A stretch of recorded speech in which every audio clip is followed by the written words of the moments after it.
delighted to welcome Yuri Tabach. He's former Chief of Staff, NATO Military Liaison Mission in Moscow. Yuri, welcome back to TVP World. Thank you, Hashim, and good to see you, Marie. Thank you very much for honoring. Thank you, good to see you too. So let's start with an overview, Yuri, if we could. How do you see the dynamics in the Kharkiv region at the moment? It is a very difficult. My friends that are right now at the front lines and defending the Kharkiv, they're saying the situation is tough but stable. They expected it, that the Russians were going to attack because they could see they were massing their forces there, which of course they were massing them at the border with Ukraine, because it's not occupied territory, it's a Russian territory which is bordering with the Kharkiv region, and they couldn't do anything about it. They couldn't conduct preemptive strikes on the Russian forces with the Western weaponry, because we do not allow to do it. Of course, it is very, very difficult to fight a war like that when you're constantly in a posture of defense. So they were expecting them. Of course, as anything in a fog of war, the people claimed that the minefields were cleared and the roads were not blown up as a typical mistakes that are being made as they were in the beginning of the war. But in general, Ukrainians were able to repel those Russian attacks. They have changed their tactics. They're not just using their armor vehicles to attack. They're using smaller groups or units that infiltrate into the Ukrainian territory and conduct their operations. They're kind of copying what Ukrainians did in Belgorod region from Kharkiv, attacking the Russians that way, harassing them.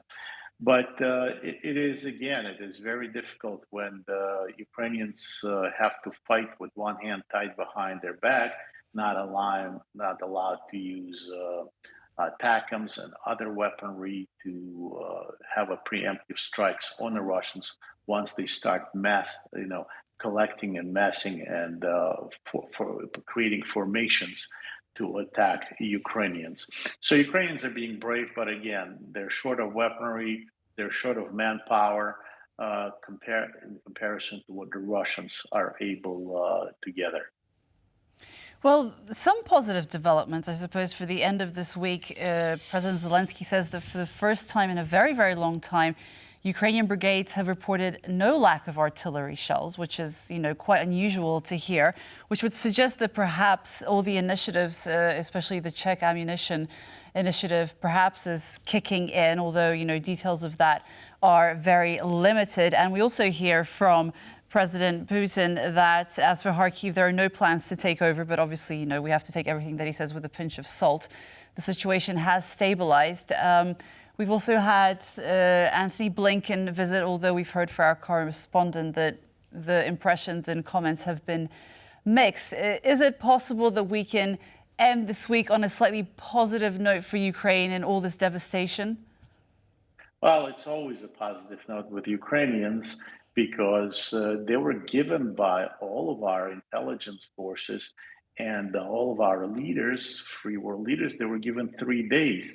This is 2.5 years, soon to be 3 years, that the Ukrainians are able to hold the front, to hold the Russian attack, and with a very, very little equipment, modern technologies, and this is what they need, or ability to conduct preemptive strikes. As I said, that is the mistake that has been made for centuries, really. For instance, that was our biggest mistake, or one of the biggest mistakes in Vietnam, when the Viet Cong or communist forces would attack us from Cambodia. We weren't allowed to fire upon them in Cambodia. So they could fire upon us, but we couldn't fire back. And, it happened throughout many wars when the enemy would attack us from a different country, although when Pakistanis were hiding Osama bin Laden, we had no problem going in there and killing them. But of course, it's different considering which country it is and how the politics are playing out.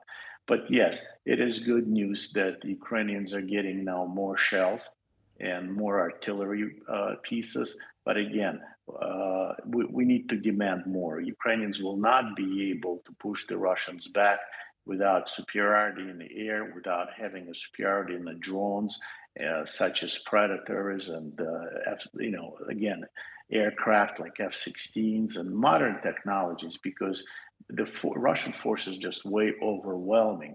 And as we know from history, yes, the Russians were able to be repelled by Polish forces in 1920, by the Finns in 1940, and Israelis were able to always control the way bigger forces of Arab countries.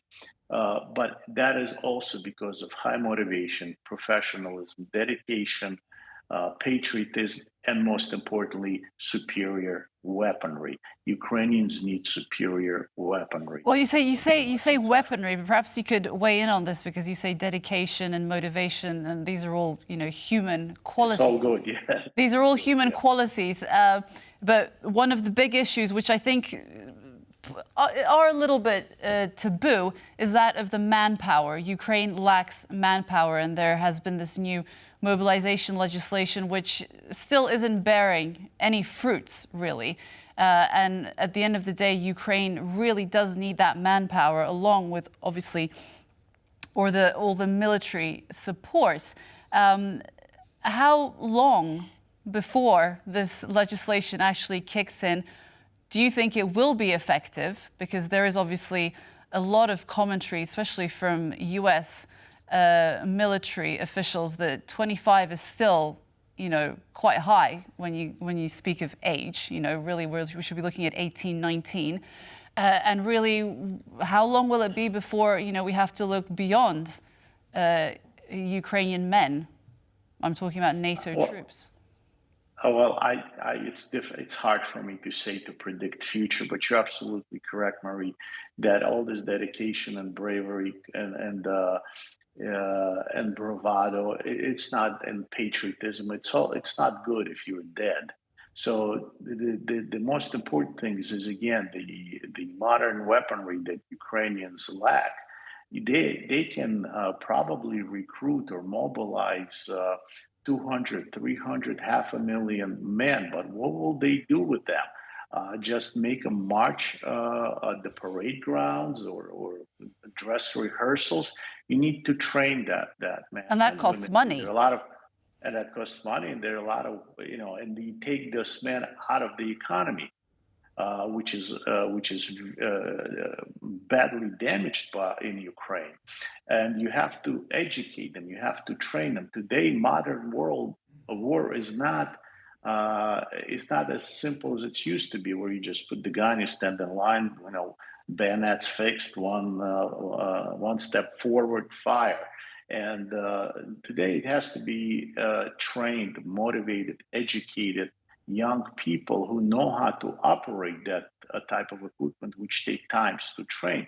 So it's not just amount of men or women or that they can recruit or they can conscript, mobilize into their militaries. What is it that they're going to do with them?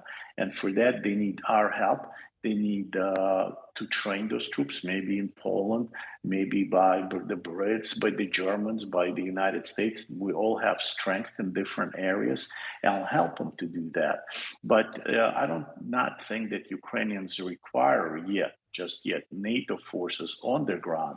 All they're asking is for enough modern weaponry, Air Force, air superiority, because it's a drone war. It's already in the future, where the Russians have thousands, hundred thousands of drones deployed. Many of them already have artificial intelligence when there are no human interaction to choose the targets, where these artificial intelligent drones choose the target and prioritize the targets on their own, and doing a very, very good job. Well, in our case, it's very bad, but for them, it is a good job that they're doing.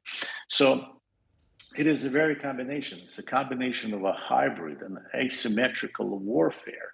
So just sheer numbers are not going to make the difference. The difference is going to make the professionalism and the equipment. Yeah. Well, obviously, we'll be hoping that that balance changes with better equipment coming through to the front more quickly. Gary, as always, thank you so much for your insight. Have a good day, sir.